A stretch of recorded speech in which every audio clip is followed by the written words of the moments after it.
الحمد لله رب العالمين والصلاة والسلام على خير خلقه محمد وعلى آله وصحبه أجمعين. أما بعد فأعوذ بالله من الشيطان الرجيم. بسم الله الرحمن الرحيم. لقد كان لكم في رسول الله أسوة حسنة. وقال الله تعالى في الأحزاب إن الله وملائكته يصلون على النبي يا أيها الذين آمنوا صلوا عليه وسلموا تسليما.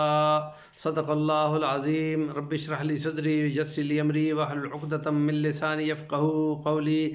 نبی کریم صلی اللہ علیہ وسلم کی سیرت، زندگی اور نمونہ انسانوں کے لیے، مسلمانوں کے لیے خاص طور پر ہدایت کا نمونہ ہے، اور اس کی زندگی کی تمام چلتی پھرتی تصویر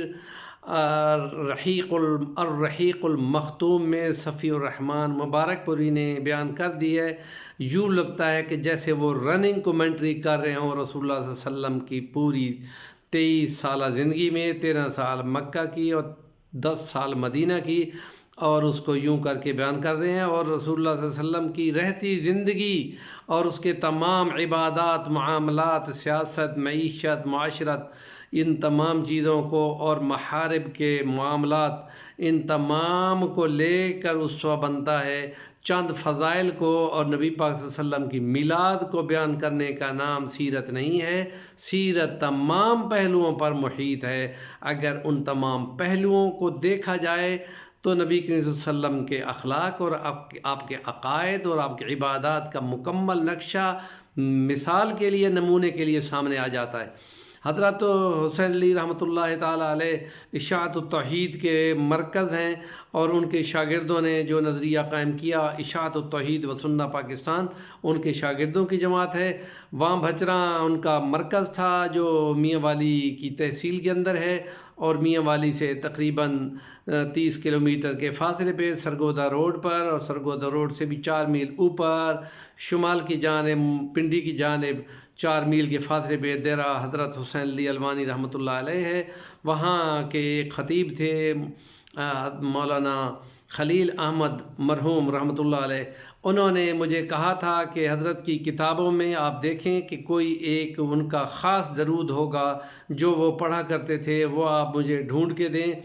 تو وہ میں نے ان کی جو فارسی کی زیادہ تر وہ اپنی اس کام کے لیے جو لغت کی تفسیر جو ہے وہ ساتھ لیا کرتے تھے، اور اس میں نے دیکھا تو اس میں مجھے وہ درود ملا جس کو درود ناریہ کہتے ہیں۔ اور ہمارے دیرے سے وہاں ان کے جو موسیٰ شریف کے مؤلفین ہیں، وہاں پر جو جانشین ہیں، ان کی طرف سے بھی ایک چھوٹے سے کاغذ پر لکھا ہوا درود شریف وہاں بھی موجود تھا۔ جس وقت میں نے ان کو دیکھا تو حضرت خلیل صاحب کو میں نے رحمۃ اللہ علیہ کو بتایا کہ انہوں نے اس کو سنا، اور سن کے فرمایا کہ ہاں یہ حدیثوں میں ہے کہ رسول اللہ صلی اللہ علیہ وسلم کے چہرے کی برکت سے اللہ پاک بارش برساتا ہے۔ یہ الفاظ حدیث میں بھی ہیں۔ تو میں چاہوں گا کہ وہ درود ناریہ آپ اس کو ضرور پڑھ لیں۔ اور ایک اور درود ہے وہ اس کے ساتھ ملتا جلتا ہے، اور اس میں بھی نبی کریم صلی اللہ علیہ وسلم کے نام کی برکت سے وہ درود بھیجتے ہوئے اللہ پاک سے کچھ چیزیں طلب کی جاتی ہیں، وہ اس کو پڑھا جاتا ہے تو اللہ پاک کو ضرور برکت عطا فرماتے ہیں۔ وہ درود ناریہ ہم نے پہلے ایک دفعہ ولاگ میں بیان کیا تھا۔ آج وہ مولانا خلیل احمد رحمۃ اللہ علیہ کے فرمان کے مطابق وہ جب ہم نے دیکھا تو وہ درود ناریہ تھا۔ وہ یوں تھا: اللہم صلی صلاۃ کاملۃ وسلم سلاما تاما علی سیدنا محمد الذی تنحل بہ العقد وتنفرج بہ الکرب وتقضى بہ الحوائج وتنال بہ الرغائب وحسن الخواتم ویستسقم الغمام بوجہ الکریم وعلی آلہ وصحبہ فی کل لمحۃ ونفس بعدد کل معلوم لک۔ یہ درود شریف تھا، اور اس کو کا تذکرہ ہم اس لیے کر رہے ہیں کہ آپ اس کو یاد کر لیں اور اپنے اس کے معنی بھی طلب کر لیں۔ اور اب اگر آپ کومنٹ کریں گے تو ہم آپ کو اپنے ولاگ پر جو یوٹیوب پہ ہے وہ صفی الرحمن الوانی کے نام سے ہم اس کو نیچے نوٹ کر دیں گے اور اس کے معنی بھی بتا دیں گے۔